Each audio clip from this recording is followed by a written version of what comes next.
So எல்லாருக்கும் வணக்கங்க. Naan Mudhalvan SSC railways banking coaching ப்ரோக்ராமுக்கு சர்டிஃபிகேட் வெரிஃபிகேஷனுக்கு கூப்பிட்டாங்க. ஸோ அதோட பிடிஎஃப் தான் வந்திருக்கு. ஸோ என்ன அப்படிங்கிறத பார்த்துடலாம். Certificate verification for provincially selected candidates அப்படின்னு சொல்லி கொடுத்துருக்காங்க. ஸோ இதில் நிறைய பேர் என்ன கேள்வி அப்படின்னா, நம்மளோட வெப்சைட்டில் ரிசல்ட் பிடிஎஃப் இல்லை, ஒரு வேளை புது ரிசல்ட் பிடிஎஃப் எதுவும் கொடுப்பாங்களா, இல்லை இது செலக்ட் ஆனது அவ்வளோதானா, ஏன் எடுத்துருக்குறாங்க அப்படிங்கிற மாதிரி கேட்டிருந்தாங்க. ஸோ என்ன அப்படின்னா, அவங்க ஏதாச்சும் ஒரு மிஸ்டேக் காரணமாக மாற்றி ஏதாவது எடுத்திருப்பாங்க. மித்தபடி இனிமேல் லிஸ்ட்லாம் வராது. ஃபஸ்ட்டு லிஸ்ட்டு தாங்க. ஸோ அது தப்பு அப்படின்னு சொல்லிட்டு புது லிஸ்ட்லாம் விட மாட்டாங்க. ஏன்னா அந்த லிஸ்ட்டு நிறைய பேர் டவுன்லோட் பண்ணியிருப்பாங்க, ரிசல்ட்டும் டிக்ளேர் பண்ணிட்டாங்க. ஸோ இனிமேல் புது லிஸ்ட்லாம் வரதுக்கு வாய்ப்புகள் ரொம்பவே கம்மி. இந்த லிஸ்ட்டு தாங்க. ஸோ அந்த லிஸ்ட்டில் மேபி வெயிட்டிங் லிஸ்ட்டுன்னு சொல்லிட்டு ரெண்டாவது லிஸ்ட்டு வேணால் விடலாம். ஆனால் அந்த லிஸ்ட்டு எடுத்ததன் காரணம் வேறு ஏதாவது தான் இருக்கும். அந்த லிஸ்ட்டு தப்பு இல்லை, மாற்றி கொடுத்துட்டோம் அப்படிங்கிறதுனால எடுத்துருக்க மாட்டாங்க கண்டிப்பாக. ஓகேங்க. இப்போ சர்டிஃபிகேட் வெரிஃபிகேஷனுக்கு கூப்பிட்டாங்க. ஸோ சர்டிஃபிகேட் வெரிஃபிகேஷன் அப்படின்னு பார்க்கும்போது, நான் முதல்வன் அதில் நீங்கள் ரிசல்ட்ஸில் உங்களோட நேம் வந்துருச்சு அப்படின்னா நீங்கள் போகிற மாதிரி இருக்குங்க. ஸோ இப்போது Naan Mudhalvan residential coaching for SSC railways and banking அது 14/7/2024 நடந்தது. ஸோ இது எஸ்எஸ்சி ரயில்வேஸ்க்கு 300 கேண்டிடேட்ஸ்க்கும் பேங்கிங்க்கு 700 கேண்டிடேட்ஸும் ஆக மொத்தம் 1000 கேண்டிடேட்ஸ் எடுத்திருந்தாங்க. ஸோ ரிசல்ட்ஸ் எப்போ வந்திருக்கு அப்படின்னா 31ஆம் தேதி ரிசல்ட்ஸ் வந்துருச்சு. இந்த date of certificate verification 9th and 10th and 11th schedule பண்ணியிருக்கிறாங்க. ஸோ ஆகஸ்ட் 9, 10, 11 3 நாட்கள் ஷெடியூல் பண்ணியிருக்காங்க. ஸோ கிட்டத்தட்ட 110 நாட்கள் தான் இருக்குது ஷெடியூல் பண்ணியிருக்காங்க. Okay. Each candidates respective date and slot timing has been listed below அப்படின்னு கொடுத்துருக்குறாங்க.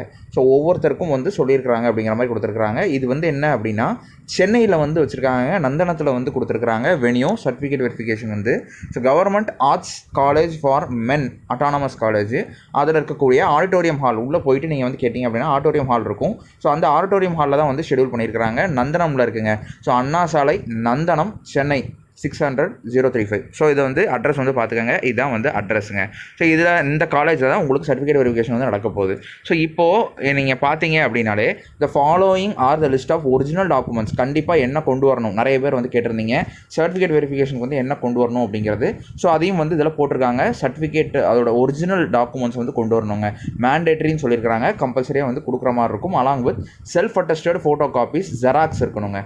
அதாவது செல்ஃப் அட்டஸ்ட் நீங்கள் பண்ணியிருக்கணும். ஸோ உங்களோட ஜெராக்ஸ் நீங்கள் ஒரிஜினல் சர்டிஃபிகேட் வைக்கிறீங்க அப்படின்னா ஒரு ஜெராக்ஸ் காப்பி எடுத்து அது செல்ஃப் அட்டஸ்டேஷன் நீங்கள் பண்ணியிருக்கணும் டியூரிங் தி சர்டிஃபிகேட் வெரிஃபிகேஷன். இது நீங்கள் கொடுக்குற மாதிரி இருக்குங்க. ஸோ என்னென்ன அப்படின்னு சொல்லியிருக்காங்க நம்ம பார்த்துடலாம். ஃபஸ்ட்டு உங்களோட பாஸ்போர்ட் சைஸ் ஃபோட்டோ ஒரு 3 எடுத்துக்கோங்க. அதே மாதிரி எக்ஸாம் ஹால் டிக்கெட்டு. ஸோ நீங்கள் எக்ஸாமுக்கு கொண்டு போயிருந்த ஹால் டிக்கெட் அது பத்திரமா வச்சுருப்பீங்கன்னு நினைக்கிறேன். ஸோ அது இல்லது அப்ளிகேஷன் காப்பி ரெண்டில் ஏதாவது ஒன்று. நீங்கள் மேக்ஸிமம் ஹால் டிக்கெட் வச்சுருப்பீங்க, அப்படி இல்லைனாலும் அதை பிரிண்ட் எடுத்துருங்க, கொண்டு போயிருங்க. அப்ளை பண்ணும்போது நீங்கள் என்ன ஃபோட்டோ கொடுத்தீங்களோ ஸோ அதே ஃபோட்டோவோட 3 ஃபோட்டோஸ் எடுத்துக்கோங்க. அதே மாதிரி எஸ்எஸ்எல்சி அல்லது 10th, அதாவது SSLC mark sheet. So 10th mark sheet எடுத்து வச்சுக்கோங்க. ஹெச்எஸ்சி 12th மார்க் ஷீட் எடுத்துக்கோங்க. ஸோ இது எல்லாத்தையுமே ஜெராக்ஸும் எடுத்துக்கோங்க. ஒரு செட்டு 2 செட்டு ஜெராக்ஸ் வச்சுக்கோங்க. ஏன்னா திடீர்னு அவங்க ஒரு இடத்துல கேட்டு இன்னொரு இடத்துலையும் கேட்டாலும் நீங்கள் 1 அப்படின்னு அவங்க சொல்லியிருக்காங்க. ஆனால் அதுக்காக நீங்கள் 1 எடுத்துகிட்டு போவேன்னா 2 வச்சுக்கோங்க. உங்களுக்கு தேவைப்படும். இல்லை அப்படின்னா நீங்கள் அதை ஃபைலில் வச்சுக்கலாம். ஓகே. 10th 12th முடிஞ்சது. அப்புறம் யூஜி சர்டிஃபிகேட் நீங்கள் யூஜி கிளைம் பண்ணியிருப்பீங்க. நான் யூஜி டிகிரி முடிச்சிருக்கிறேன் அப்படிங்கிற மாதிரி. ஸோ அந்த யூஜி சர்டிஃபிகேட், டிகிரி சர்டிஃபிகேட் கிடைக்கல அப்படின்னா ஒன்று ப்ரொவின்ஷியல் சர்டிஃபிகேட் கொடுக்கணும், இல்லை கன்சாலிடேட்டட் மார்க் ஷீட் கொடுக்கணும். நம்ம சொன்னது தான் ஆல்ரெடி நம்ம வீடியோவில் நிறைய பேர் கேட்டிருந்தாங்க.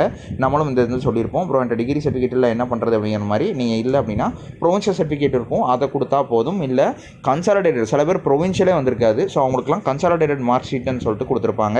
ஸோ அதை கொடுத்தாலே போதுமானது. இது 3ல் ஏதாச்சும் ஒன்று வச்சுக்கோங்க. பெட்டர் நீங்கள் எல்லாமே இருக்குது அப்படின்னா எல்லாத்தையுமே எடுத்துக்கோங்க. ஓகே.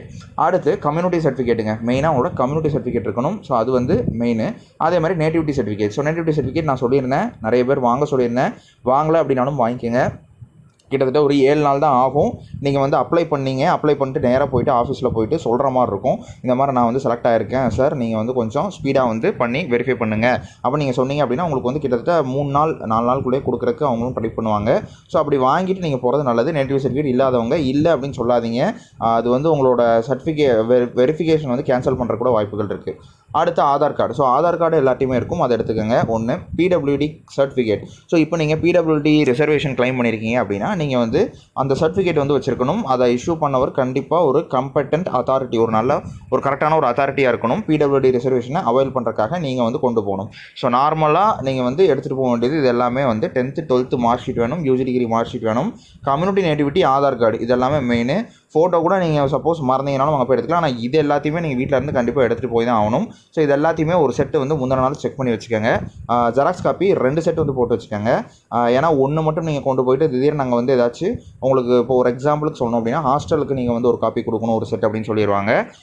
உள்ள ஒரு செட்டு கொடுக்கணும், வெளியே ஒரு செட் ஹாஸ்டல் அப்ளிகேஷன் கொடுக்கணும் அப்படின்னு சொன்னால் நம்ம வந்து அந்த டயத்தில் வெளியே போய் தேடிட்டு இருக்கக்கூடாது. ஸோ அதனால் நீங்கள் வந்து 2 எடுத்துகிட்டு போங்க. அவ்வளோதாங்க. இதை வந்து கொண்டு போயிருங்க. நோட்டுன்னு சொல்லி கொடுத்துருக்காங்க. என்ன அப்படின்னு பார்த்துடலாம். The candidature of the candidates provincial subject to their candidature being found eligible in all respects during the verification process. அதாவது நீங்கள் வந்து செலக்ட் ஆகிருக்கிறது வந்து ஒரு ப்ரொவின்ஷியல் தான். நீங்கள் சர்டிஃபிகேட் வெரிஃபிகேஷன் கம்ப்ளீட் பண்ணுற வரைக்கும் அது வந்து ஒரு ப்ரொவின்ஷியலாக தான் இருக்கும் அப்படிங்கிற மாதிரி சொல்லியிருக்காங்க. ஒரிஜினல் டாக்குமெண்ட்ஸ் எல்லாமே கரெக்டாக இருக்கா அப்படின்னு வேலிடேட் பண்ணிட்டு வாங்க. அது பண்ணதுக்கப்புறம் தான் நீங்கள் வந்து கன்ஃபார்ம் அப்படின்னு சொல்லிட்டு அர்த்தம். அதே மாதிரி candidates who are summoned for certificate verification is subject to produce their documents certificates in support to their claim relating to age, educational qualification, community nativity, physical disability இது எல்லாத்துக்குமே நீங்கள் கிளைம் பண்ண சர்டிஃபிகேட்டை நீங்கள் வந்து கண்டிப்பாக கொடுத்தே ஆகணும் அப்படின்னு சொல்லியிருக்காங்க. ஆஸ் பர் ப்ரிஸ்கிரைப்ட் இந்த எலிஜிபிலிட்டி கிரைட்டீரியா அது நமக்கு தேவையில்லை. அடுத்து along with the original documents one set of self attested photocopies of documents. So அதனால் நம்ம மேலே சொன்ன மாதிரியே ஒரிஜினல் டாக்குமெண்ட் கூடவே ஒரு செல்ஃப் அட்டஸ்டட் ஃபோட்டோ காப்பி வேணும். ஒரு செட்டு நீங்கள் கொடுக்குற மாதிரி இருக்கும். To be produced at the time of verification. The candidates are therefore advise to keep set certificates ready and check beforehand the requirements of certificate. அதாவது நீங்கள் வந்து ரெடியாக எடுத்து வச்சுக்கோங்க அப்படிங்கிற மாதிரி சொல்லியிருக்காங்க. நீங்கள் அங்கே போயிட்டு உங்களுக்கு ஒரு ஹால் மாதிரி கொடுப்பாங்க. ஸோ அதில் நீங்கள் வெயிட் பண்ணுற மாதிரி இருக்கும். அந்த வெயிட் பண்ணுற டயத்தில் எல்லா சர்டிஃபிகேட்டையுமே வரிசையாக வந்து அடிக்கிறங்க. ஸோ அடிக்கிட்டு ஃபோட்டோஸ் கையில் வச்சுக்கோங்க. நேராக பிரின்சிபல் சார் ரூம் போகிற மாதிரி இருக்கும். ஸோ பார்த்துட்டு வெரிஃபிகேஷனை முடிச்சுட்டு அதுக்கப்புறம் வந்து அவங்களுக்கு ஹாஸ்டல் அக்காமடேஷனா இல்லை என்ன அப்படிங்கிறத சொல்லுவாங்க. ஸோ இந்த விஷயம் தான் வந்து நடக்கும். இது மட்டும் கரெக்டாக நீங்கள் வந்து பார்த்துக்கோங்க. ஓகே. ஸோ அடுத்து என்ன கொடுத்துருக்காங்க, below is list of candidates respective certificate verification date and slot timing அப்படின்னு சொல்லிட்டு ஒரு லிஸ்ட்டு வந்து கொடுத்துருப்பாங்க. ஸோ இதை பார்த்தீங்க அப்படின்னா Naan Mudhalvan residential coaching SSC cum railways and banking program சொல்லிட்டு ஹெட்டிங் கொடுத்துருக்காங்க. சிவி லிஸ்ட்டு வந்து கொடுத்துருக்காங்க. என்ன அப்படின்னா டே 1, டே 2, டே 3 மூணாக வந்து ஷெடியூல் பண்ணியிருக்காங்க. ஸோ டே 1 பார்க்கும்போது உங்களுக்கு 9ஆம் தேதி வந்து இருக்குது. ஸ்லாட்டும் வந்து கொடுத்துருப்பாங்க. நீங்கள் அந்த ஸ்லாட் படி மறக்காமல் உங்கள் நேம் எங்கே இருக்குது அப்படிங்கிறத செக் பண்ணிட்டு நீங்கள் போகிற மாதிரி இருக்கும். நீங்கள் மாற்றி போனீங்க அப்படின்னா கண்டிப்பாக வந்து ப்ராப்ளம் ஆகும். அதனால் கரெக்டாக இப்போவே பார்த்துக்கோங்க. என்னென்னு அதுக்கேற்ற மாதிரி பிளான் பண்ணிக்கோங்க. நிறைய பேர் வெளியூர்லேருந்து வருவீங்க. ஸோ அவங்களாம் முன்னாடியே பிளான் பண்ணிக்கோங்க. பஸ்ஸு எல்லா ரூட்டும் வந்து பார்த்துக்கோங்க. ஸோ ஸ்லாட் 1 வந்து டைமிங் வந்து 10 to 11:30. ஸோ வந்து உங்களுக்கு இந்த வாட்டி நான் முதல்லாம் ஸ்லாட்டாக வந்து கொடுத்துட்டாங்க. ஸோ இதுக்கு முன்னாடிலாம் வந்து ஓவராலாக 1 டே ஃபுல்லாக இருக்கும். ஸோ நம்ம டைமிங் சொல்ல முடியாது. ஆனால் இப்போ உங்களுக்கு டைமிங் ஸ்லாட்டோட கொடுத்துட்டாங்க. அதனால் கண்டிப்பாக அந்த ஸ்லாட் டைமிங்குள்ளே முடிச்சிருவாங்க. ஸோ அதனால் ப்ராப்ளம் இல்லை. 10 AM to 11:30 AM வந்து ஸ்லாட் 1. ஸ்லாட் 1ல் வரக்கூடியவங்க நேமும் ஐடியும் வந்து கொடுத்துருக்குறாங்க. நீங்கள் நேமையும் உங்களோட இனிஷியலையும் செக் பண்ணிக்கோங்க. ஏன் அப்படின்னா உங்களோட நேம்லேயே வேறு யாராச்சும் வந்து இருப்பாங்க. ஸோ அப்படி இருக்கும்போது உங்களோட இனிஷியலை நீங்கள் செக் பண்ணணும். அப்படி இனிஷியலே கொடுக்காமல் இந்த மாதிரி சில நேம் இந்த ஐஸ்வர்யா அப்படின்னு சொல்லிட்டு இந்த நேம் இருக்குது. ஸோ இந்த நேம் பார்த்தீங்க அப்படின்னா இனிஷியல் இல்லை. சப்போஸ் வேறு ஒரு ஐஸ்வர்யா இருந்தாங்க அப்படின்னா நீங்கள் வந்து என்ன பண்ணணும் அப்படின்னா உங்களோட ஐடியை செக் பண்ணிக்கோங்க. ஸோ இப்படி வந்து பார்த்தீங்க அப்படின்னா இங்கே ஒரு 100 கேண்டிடேட்ஸ் வந்து கொடுத்துருக்குறாங்க. ஸ்லாட்டு 1. அடுத்து ஸ்லாட் 2. ஸோ ஸ்லாட் 2ஓட டைமிங் 9ஆம் தேதிக்கு 12 to 1:30. ஸோ வந்து கிட்டத்தட்ட நீங்கள் வந்து 12 மணிக்கு உள்ளே போகிற மாதிரி இருக்கும். 1:30னா ஒரு 2 மணி ஆகும் ஸ்லாட் 2. ஸோ இதை பார்த்தீங்க அப்படின்னா உங்களுக்கு வந்து இங்கே ஒரு 100 கேண்டிடேட்ஸ் வந்து கொடுத்துருப்பாங்கன்னு நினைக்கிறேன். எஸ் 200 வரைக்கும் கொடுத்துருக்குறாங்க. அடுத்து அதே நாள் ஸ்லாட் 3 வந்து கொடுத்துருக்குறாங்க. 3 ஸ்லாட்டாகவே வச்சுட்டாங்க. ஸோ 2:30 to 4 PM வந்து ஒரு ஸ்லாட்டு. நீங்கள் வந்து உங்களோட நேம் செக் பண்ணிக்கணும். இதில் ஐடியும் வந்து செக் பண்ணிக்கோங்க. 300க்கு அப்புறம் 2வது நாள் போயிடுது. ஸோ 2வது நாள் பார்த்தீங்கன்னா 10ஆம் தேதி. So slot 1 11:30 AM same timing தான் ஸ்லாட் 1. ஸோ இங்கே 300 பேர் எடுத்துட்டாங்க. இந்த 300 அப்படிங்கிறது வந்து உங்களுக்கு பேங்க் எஸ்எஸ்சி கம் ரயில்வேஸோட 300 கேண்டிடேட்ஸ் வந்து இதில் அவுட் ஆயிடுவாங்கன்னு நினைக்கிறேன். இதிலே முடிஞ்சுது. அடுத்து உங்களுக்கு நம்பர் 1லேருந்து ஆரம்பிக்கிறது வந்து உங்களோடது பேங்கிங்கோட கேண்டிடேட்ஸ் 700 மெம்பர்ஸ் இருக்காங்கல்ல. ஸோ அவங்களுக்கு டே 2லேருந்து தான் ஸ்டார்ட் ஆகுது. ஸோ இங்கே ஃபஸ்ட்டு ஸ்லாட் 1ல் வந்து 100. அடுத்து ஸ்லாட் 2ல் ஒரு 12 to 1:30 PM. ஸ்லாட் 2ல் ஒரு 100 மெம்பர்ஸ் இருக்காங்க. அப்புறம் ஸ்லாட் 3 2:30 to 4 PM டே 2 ஓடுது. 10ஆம் தேதிக்கு ஒரு 100 மெம்பர்ஸ் இருக்காங்க. ஸோ இதுலேயும் ஒரு 300 முடிஞ்சுது.